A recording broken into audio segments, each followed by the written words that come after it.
Hello and welcome to my session. I am delighted to share my experience and offer insights to other architects and system designers on what's next in data architecture and where data mesh comes into play.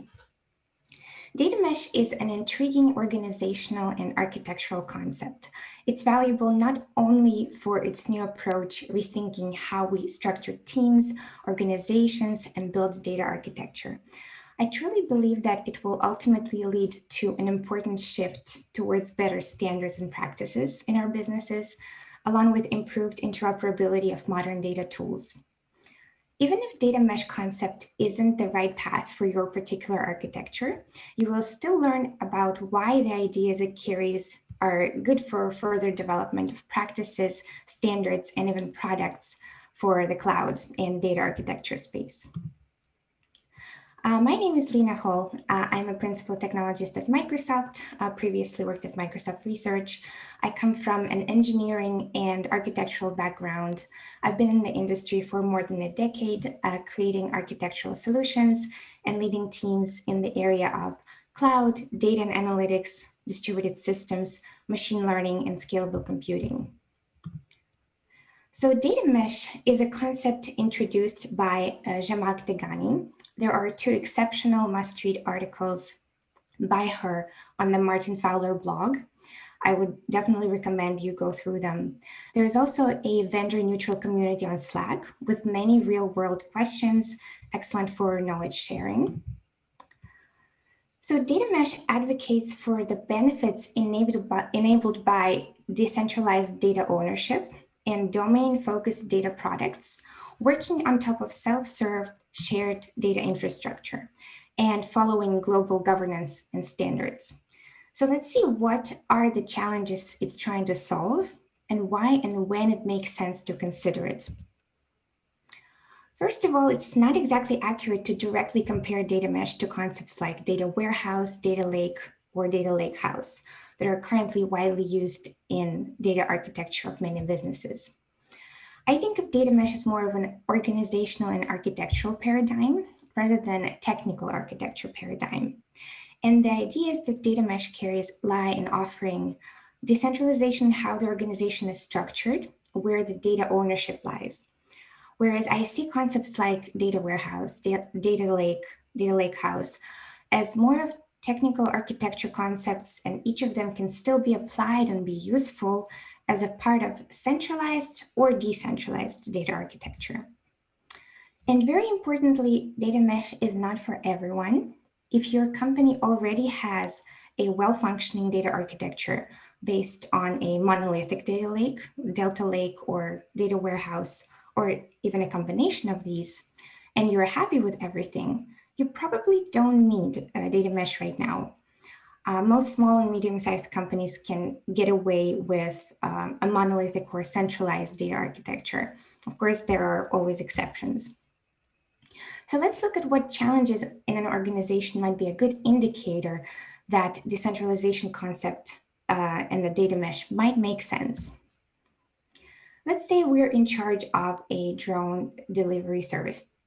Our organization consists of many different departments, such as drone device management, logistics, online services, customer support, innovation and research, management, and likely many more. The company's drone delivery business is expanding with large and quickly growing number of areas, data sources, and data sets. There is a central data lake that is the main destination for data collected from drone devices, online services, as well as operational data. And most of the teams work with the data team with the data lake and also write to the data lake as a result of their own functionality and processing pipelines. There are also a couple of data warehouses used by logistics, marketing, and management teams, created as a more structured view of some parts of the data from the data lake to make it more friendly to end consumers from these departments. Often when the change is introduced, for example, let's say the data format is changed or fields are added, it can add friction or delays to consider this change in the teams that work with the data. because of each of them would have to incorporate the necessary changes in their respective data pipelines. And when there is an issue with the data in the main data lake, the organization often is waiting on the data engineering team to resolve it. Often it's hard to communicate across the org because data engineering team are overloaded and siloed with very little domain knowledge. So to summarize, there are several common indicators here. Data is everyone's, but it's no one's at the same time. It creates uncertainty of data ownership, which leads to lower data quality, creating more work for various teams to use the data. The pace of change from an idea to production is rather slow in a monolithic system, and it generally affects many teams tied to a certain data in a centralized data lake or storage. And when business grows and needs a faster change, the data engineering teams becomes a team that everybody relies on and depends on, and it can result in major delays. So when an organization runs into these types of issues and the monolithic data architecture fails to keep up with the need for the new growth or speed of advancement, then looking into decentralized approaches like data mesh might be a good idea. So now that the drone delivery company realized that data mesh can help with their challenges, let's explore the core ideas that compose the data mesh concept in the context of this company.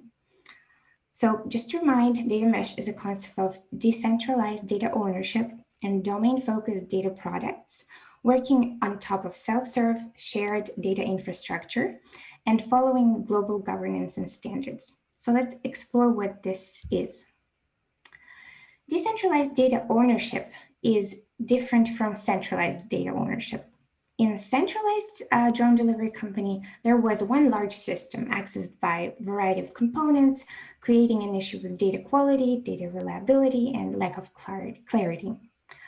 With decentralized data ownership, the company can bring data ownership to domain teams, combining the resources of data engineers and subject matter experts in a particular domain.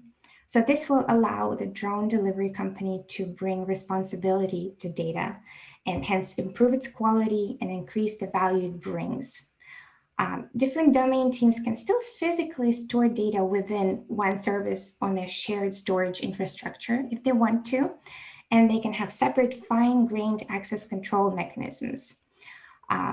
Because the data is decoupled from other domain teams, the teams are still empowered to innovate and make changes at their own pace without affecting the data usage of other consumers. They can even use different data processing and analytic services with the same data. Now that decentralization of data ownership is clear, what are data products in context of data mesh? So it is an architectural quanta or a Lego block in a data mesh architecture. It aligns with the principles of domain-driven design and product thinking, where each unit would be serving a certain purpose in context of business domain. And you can think of this architectural unit as something that offers and serves valuable data as output to other consumers in the format useful to them as a product. A data product can accept information from external data sets or data sources or other data products through input ports. It can offer data to consumers through one of many output ports. It can expose metadata and other metrics through control ports. And within the scope of a data product, there can be one or more services or applications that fulfill its purpose. For example, in the drone delivery service, we can have data products like customers, routes, delivery drones, demand prediction, and many more.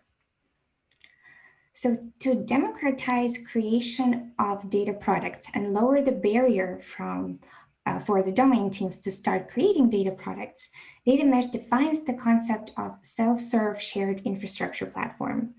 If we go back to the days when the internet just started to exist and when the cloud just started to exist, we can trace the evolution of automating things and abstracting them away to make it easier for the end users.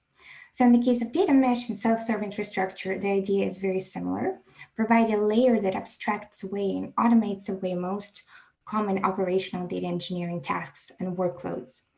The self-serve layer would take into account the common data agnostic parts of what's most common in the data products and what can benefit from being automated away. And this way, the self-serve platform can not only provide a good data engineering infrastructure base, but also provide a baseline for things like security and interoperability. Which brings us to another important concept, federated governance. Traditionally, data governance in an organization is a process for ensuring high data quality through the complete lifecycle of data. In data mesh with independent domain teams, this doesn't mean implementing the same mechanisms for achieving data governance. Instead, this means defining global standards around data governance and offering freedom to the individual teams to be able to reach these standards that are agreed upon. For example, the organization can globally agree on standards for security, portability, interoperability, data quality, reliability, and so on. This allows for flexibility in decision-making and being able to make changes autonomously and still guarantee compliance and interoperability on the cross data product level. Based on the data mesh concept, the drone delivery company decided to organize by domain teams and define data products. In reality, this type of company can have hundreds of data products, but for the purpose of this talk, we'll focus on several.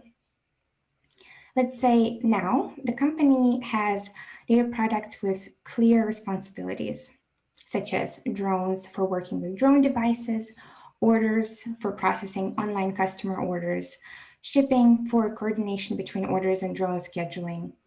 Here, as you can see, orders data product is offering two outputs. One of them is a real-time stream of new orders as they come in.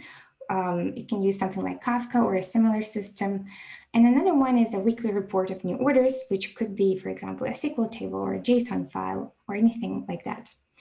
You can also see drone drone data products accepting data from many input ports of different types, such as real-time stream coming directly from devices, or a stream of real-time shipments from a shipping data product, or web requests from other services. And you can also see other data products like inventory planning or routing analysis to respectively analyze and provide insights on what's in demand and how the inventory could be updated, and for analyzing and optimizing drone routes and maintenance. Here, their inputs are outputs of other domain data products, and as an output, they offer data to end consumers in the face of inventory department, logistics department, and management. When creating data products, it's not enough to just define inputs, outputs, and actions according to the domain. In our example for the drone delivery organization, the representatives in each department should also discuss and define the governance standards and go through the core properties of data mesh, where each data product should be discoverable, addressable, trustworthy, secure, self-describing, and interoperable. For discoverability, each new data product in the drone delivery organization can be registered in the data catalog, share information who owns the data, where the data is coming from, and other metadata. This can be done through an org-wide wiki system, or better yet, something like a combination of a wiki system and a data catalog to unite the technical functions of sharing data product metadata and a human-friendly way to discover and learn more about the data product. To make sure each data product is self-describing, their representatives in each department can agree that each data product in the drone delivery org should at least offer sample data sets as an example, can share data schemas, provide high quality and up-to-date documentation of the functionality, input and output ports. Another useful thing here is to place data schemas, security policies, and component creation rules close to the same place where the data product source is located. It can definitely help make the product self-describing. The organization representatives can also agree on the global convention that consumers can use to programmatically reach and access data products. And this could, for example, mean relying on a convention for accessing paths that are logically structured as, let's say, subdirectories of a shared cloud storage service like S3, Azure Data Lake, or Google Storage, or any other convention, basically. The organization can also agree on a global security approach to make sure that data product has a defined service account or an identity account in the global access control system to provide a security boundary and effective policies with fine-grained permissions that are required for working with resources and other data products. Data products should also have defined and monitored SLOs, service level objectives, for things like availability, throughput, refresh frequency, response time, and also provide an SLO indicating how accurate the data is compared to the events that actually happened in reality. And this can be measured as an error rate, number of missing entries, percentage of non-parsable data files, or anything else that can accurately tell us whether the data is trustworthy for the end users of the data product. Providing data lineage as metadata also really helps tracing back from errors to their root cause. Another important aspect to define is which approaches can be used within the organization to make sure data products can be freely composable and globally interoperable, and data can be passed as an input from one of the data products when it becomes its output. So this can be enabled by using open standards, by providing multiple mechanisms to serve the data to consumers according to what they need.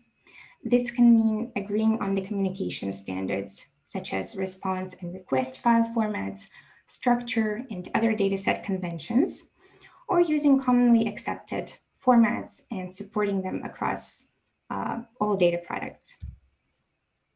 Here is a cheat sheet that you can use to guide you through the questions you need to ask yourself when thinking about data products and the core principles. So now that we have a high-level view of domains and data products with inputs and outputs and their relationships, we can try to understand which domain-agnostic operational functionality is common for data products and can be abstracted away into the shared infrastructure platform. And to help us through this, we can zoom into which types of workloads different data products perform. Many of them interact with streaming data or incoming web requests, then execute some type of stream processing or batch processing. Then they need to output data to some type of storage, like writing objects to a data lake or SQL tables or into a data warehouse or writing into a streaming sink. And in a drone delivery organization, this previous logical view can translate into this technological view, where each component is mapped to a particular technology, or to another technological view.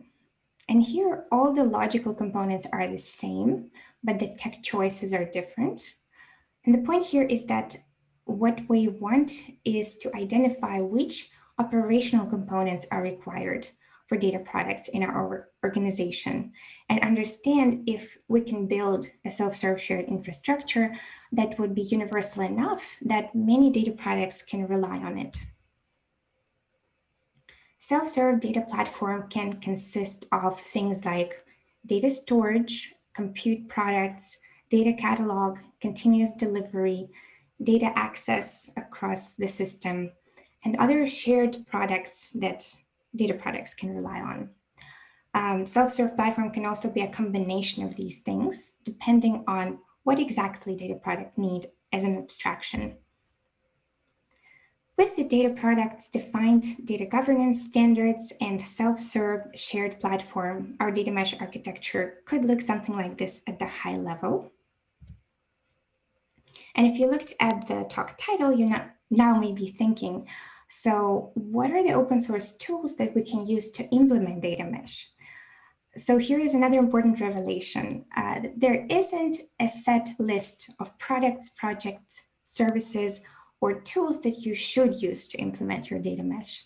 Each organization is different with distinctive goals, requirements, and you'll see different views of which technologies they choose for each part of the data mesh architecture. However, we will go through modern technologies and projects used in many data architectures, as well as emerging data products and projects, and analyze which types of them are required and which properties of these types of projects will make them a better candidate in a data mesh architecture or a more data mesh friendly option. So when we look at the implementation, things are not as easy as we want them to be at this point in time. Decentralization of data ownership introduces the question of cost of data operations, whether the data needs to be moved, how expensive might it be to pay for ingress and egress of data traveling between data products. Self-serve shared platform also introduces the question of automation and cross-cloud API operations in a multi-cloud scenario. There is also a lack of end-to-end examples of data mesh implementations. Many of the techniques and tools used within a centralized architecture might not be optimal for a new decentralized architecture with a shared platform. So the shift might not be easy. And also there is a risk of not taking into account all of the important data mesh principles and ending up with not very well functioning architecture. A lot of moving parts to take into account both organizationally and technically. So each organization can have quite differently looking implementations, but there are a couple of things we can keep in mind when planning and thinking about technologies. One of the most obvious considerations is to evaluate how the products, services, projects for your data workloads support workload sharing and multi-tenancy of workloads. This is important for ability to use these tools as a part of the shared data infrastructure. Another one is, does the technology you're looking into support no copy or zero copy data sharing? Does the technology support bringing compute to data located elsewhere, especially in a multi-cloud setting? This can help in being able to attach different types of compute and query engines to data. And it can enable different teams to interact with the data in their preferred ways without copying it or moving it. And this is a huge question for cost considerations. Another important one is, what is the granularity in which you can set up and manage access and permissions within your technical choice? Do you need a row level, column level, or cell level access control? Can you manage it from other accounts belonging to different organizations or accounts across cloud providers? Another thing to consider is capabilities a technology provides for automation and extension. And this especially matters if you are planning to use it as a part of a shared infrastructure platform. Do common infrastructure as code tools support working with this technology? And the next question to ask is, does the technology support workload flexibility you need, especially if you are going to rely on it as a part of self-serve platform? For example, does it support scale down to 0? How fast can it scale to the maximum capability you'll need? Then there is also a potential limitation we may run into most commonly with cloud providers or other platform providers, depending on which quotas and resource limits they have, which may affect our ability to use their technology within our self-serve platform. And the most important one, how does the technology you're looking into support open standards, open protocols, and open source integrations? This will ultimately dictate how interoperable your system might be. So let's look at examples of data mesh friendly technologies. An important note here, data mesh is not about specific technologies. The purpose of me sharing this is to show some of the useful projects that could be used in a data architecture. grouped into certain categories based on the types of operations and workloads that they enable. And it is crucial to understand your criteria and considerations for your own organization's data products and self-serve shared infrastructure, and use these requirements to evaluate any products or projects. For example, when you're looking at available data governance systems, you may consider whether or not they support the functionality you're looking for related to metadata, data lineage, schemas, and so on. For example, Apache Atlas may be one of the open source options that could be a good candidate for the drone delivery company. Same with open formats. Some of them are simple, some of them are more advanced, and depending on the use case, here are some of the criteria you should use to evaluate your choices. For example, Apache Iceberg has been gaining popularity in modern data architectures. So this is a big one, data analysis and processing platforms. They have a lot of differences and very specific features that different organizations might be interested in. For example, Apache Spark is the biggest example of interoperability and ecosystem that other open source projects can strive for.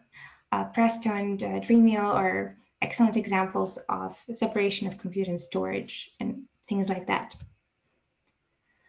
There are very popular multi-cloud infrastructure management tools that everybody's familiar with, like Terraform or Pulumi for declarative configuration, but there are also tools like Crossplane that can help working across cloud providers and automate vendor infrastructure creation. They're also pretty interesting, could be useful. Another important area is multi-cloud workload portability. This is a new area, and emerging tools like Azure Arc or Google Anthos, they can really help us bring the managed cloud workloads and compute to data anywhere. So this might be useful for data mesh as well. Here, I intentionally included a note with an example of some projects that are open source and run on top of Kubernetes, which is in itself an open source, extensible, and interoperable platform, and might be a good candidate for some of the data mesh components. Open application model like Kavella can help define a good base for data product creation. It provides some abstractions that can simplify the process. Open Policy Agent is an open source project that provides a unified API for access management across various platforms. Service Catalog can be used as a unified API for provisioning managed services from Kubernetes clusters, and there are more things like that, but I think these are good examples.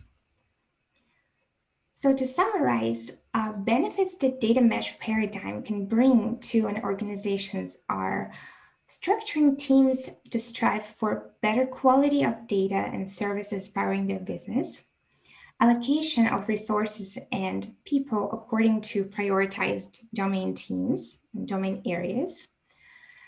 It can improve organizational cohesion by coming together with central data standards, data governance, and practices, and preserving the flexibility of each individual team working with data products. It can abstract away the complexity by offering a universal centralized infrastructure that others can build on. It can really lower the barrier for domain teams to create new data products, also making it easier to roll out changes, update, replace, delete, and evolve data products. Another point is that data product outcomes and metadata can provide measurable insights for business to understand where the value lies and help form the vision for areas of future innovation and demand. Here are some important focus areas for technology providers, because they will be affecting decision-making criteria for technologists that are going to make decisions for their organizations. While I don't think everybody should switch to a decentralized architecture like data mesh, I do believe that the fact that data mesh concept exists will positively impact the data industry. Since data mesh can be helpful, especially for larger and quickly growing organizations and teams, they will strive to choose and build tools that follow data mesh core principles and standards. And in turn, this will certainly be noticed by cloud providers and product providers, and will drive interoperability, open standards, and data quality in the industry and in the ecosystem of data products and tools. Thank you so much for watching the talk. Please share the challenges you ran into your data architectures. You can find me online on Twitter, and I will be happy to answer any questions.